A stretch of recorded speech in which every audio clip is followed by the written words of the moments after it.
Kamu menggunakan otot setiap hari untuk melakukan berbagai aktivitas. Di atas, seseorang menggunakan ototnya untuk bernafas, mensirkulasikan darah, dan menggerakkan tangannya untuk menulis. Jaringan otot jantung dan otot halus bekerja secara involunter. Kamu tidak dapat mengontrol secara sadar kerja otot tersebut. Otot rangka bekerja secara volunter. Otot rangka terdiri dari rangkaian serat otot.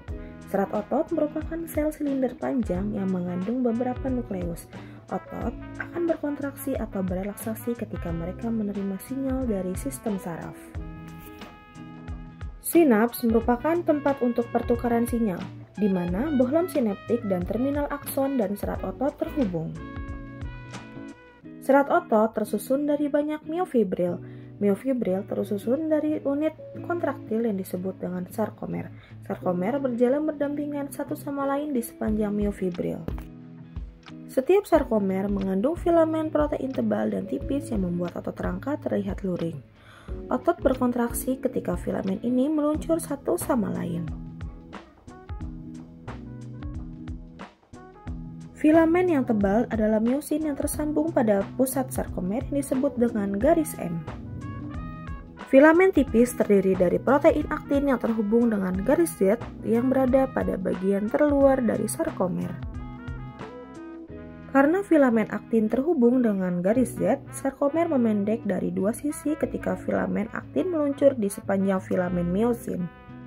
Meskipun gerakan filamen dideskripsikan sebagai gerakan meluncur, sebenarnya filamen miosin mendorong filamen aktin. Ikatan silang dari filamen miosin melekat pada filamen aktin dan memberikan kekuatan pada mereka untuk bergerak. Gerakan ini dikenal sebagai mekanisme meluncur filamen pada kontraksi otot. Dalam model ini, sarkomer memendek tanpa mengubah panjang filamen tebal dan tipis.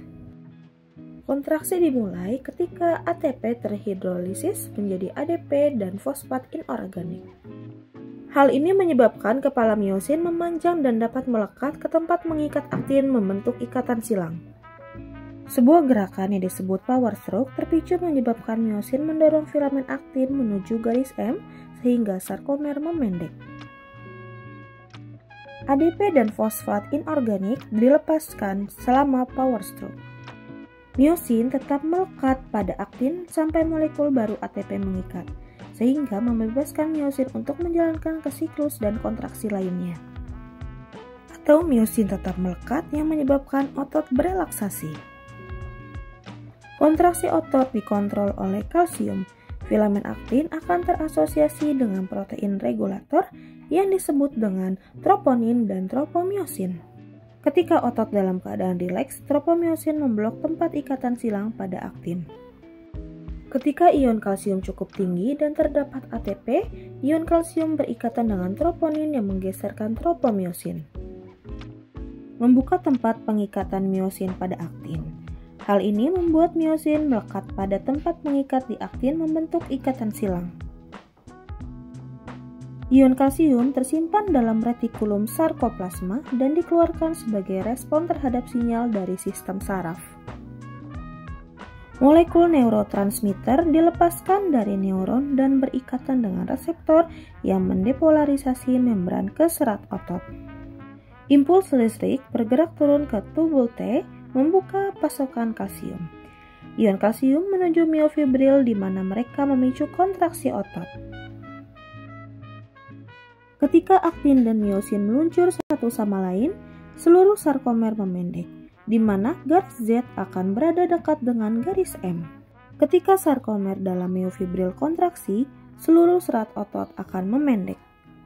Ketika serat otot berkontraksi serentak, otot dapat memproduksi cukup tenaga untuk bergerak sehingga seseorang di atas ini dapat menulis.